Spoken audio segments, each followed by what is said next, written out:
issue, Mr. Byrd. Were you at attendance in the workshop we had back in February, late January, the annual workshop? No.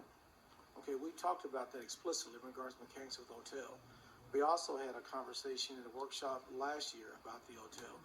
In regards to the content of the model not being provided for the public, that is inaccurate. And so I'd ask you to go back and look at that workshop. Just wanted to be sure that you left with a clear understanding. But we need to see the ProFormas. We need to know why the developer backed out and left. And we need to see the information that we need to see as voters and citizens of Abilene. So there's no transparency on this hotel. Mayor, if I could address that, because, and I hate to say it's a misunderstanding of what took place. No developer backed out of this project. The developer we chose was Garfield Public Private. They've been in this project the whole time. So who is Mr. Holloway? I have no idea who Mr. Holloway is. I've started this project 36 months ago, almost 48 months ago when I arrived in Abilene as city manager, and I've never talked to Mr. Holloway. We had a company called Reef that we said, we're not interested in doing a deal with you. They didn't back out. We fired them because the structure wasn't what we were looking for. We did an RFP. We hired Garfield Public Private. They've been along the ride the whole time. The only thing that has changed from that original RFP concept was Preston Hollow Capital was originally the individual, the company that was going to buy all of the debt associated with that left column on that slide, the local government corporation. They're going to purchase all of that. Just have one buyer, be a private placement, be one buyer.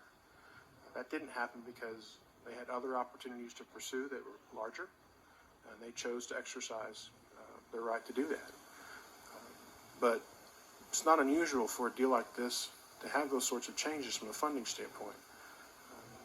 Respect what you're saying, but I just want to make sure that everybody understands that we have not had a developer walk away on this project. Can you produce the studies that I'm asking for the public to see? When we can disclose them, as a matter of fact, from a public offering standpoint, we certainly will do that. Well, I mean, why can't you? I mean, what? I don't understand what you're. We can do that. We can probably do that now, right? I'm going to talk to bond counsel and I'll talk to our city attorney, but some of the things that we've talked about have been in executive session, and this is one of the first, other than local government corporation, this is really one of the first large milestones that has come before the citizens for the city council to take action upon. Everything else we've done has been executive session discussions because they're in the middle of economic development negotiations. And the state of Texas has said, because you're negotiating a deal, you don't have to have that in an open forum. It can be in a closed session, which is what we've done. It's prudent negotiation tactics. Now that we are beyond that point, the approval, hopefully, of an MDA tonight, I think you'll be able to see some additional transparency, sir. Thank you. Thank you for your questions. And just for additional clarity, what we're approving tonight, if it is approved tonight, is an agreement. We're not approving the downtown hotel. We've yet to get official, the box has not been officially checked by two entities of the state, nor have we finalized an agreement with Hilton. All those things are in the works. This is the first process of that. Everything up to this point has been a negotiation, and that's why not all information has been disseminated, because this due diligence, to be sure we have clarity. Anybody else want to speak for or against this item? Please come forward.